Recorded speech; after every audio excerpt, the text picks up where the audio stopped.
सुखदेव जी राजा परीक्षित को समुद्र मंथन की कथा सुनाते हैं। भगवान ने सिर्फ समुद्र मंथन के लिए 4 अवतार लिए सरकार। अजित, कच्छप, धनवंतरी और मोहिनी, ये 4 अवतार भगवान ने सिर्फ और सिर्फ समुद्र मंथन के लिए। और जब आगे के मनवंतरों की कथा सुनाते हैं, अच्छा जब अमृत देवताओं ने पान कर लिया तो मजबूत हो गए, शक्ति आ गई।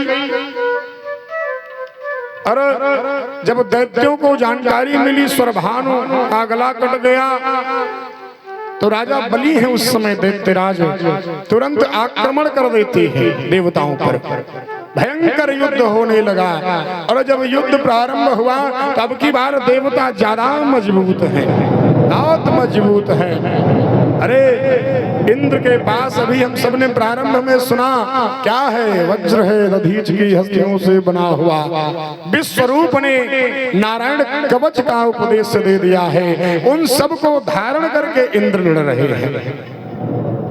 इंद्र जब राजा बलि से युद्ध करते हैं तो राजा बलि को पराजित किया,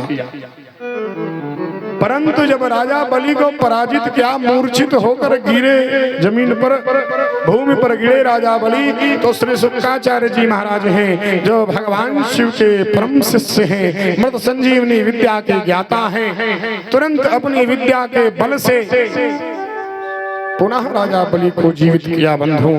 और राजा बलि को जब जीवित किया तो राजा बलि से यज्ञ करवाया। उसी समय एक विश्वजित नामक यज्ञ करवाया राजा बलि से श्री शुक्राचार्य जी ने, जिससे स्वर्ण जड़ित रथ, द्रुतगामी अश्व, सिंह चिन्ह और ध्वजा, दिव्य धनुष, अक्षय तरकस और कवच प्राप्त किया। जब ये बलि को मिला शुक्राचार्य जी के द्वारा तो शुक्राचार्य जी ने आदेशित भी किया कि जाओ अब आक्रमण करो इंद्र पर। और इतना सबको यज्ञ से हासिल किया है, जब आक्रमण किया तब ज्यादा बलशाली है, गुरु की कृपा प्राप्त कर ली है। अरे बंधुओं जब गुरु कृपा कर दे तब क्या कहने हैं। यदि एक बार गुरु कृपा करे तो अरे गुरु की शरण में तो जाओ, जैसे ही गुरु की शरण में जाओगे तुरंत कल्याण हो जाएगा।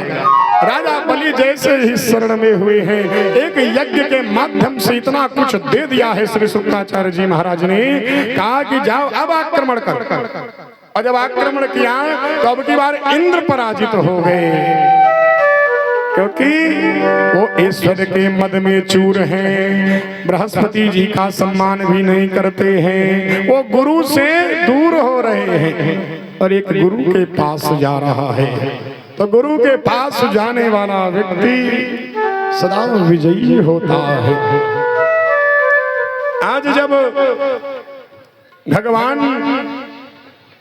जो राजा बलि है उन्होंने इंद्र पर आक्रमण किया, विजय प्राप्त की, स्वर्ग पर कब्जा कर लिया।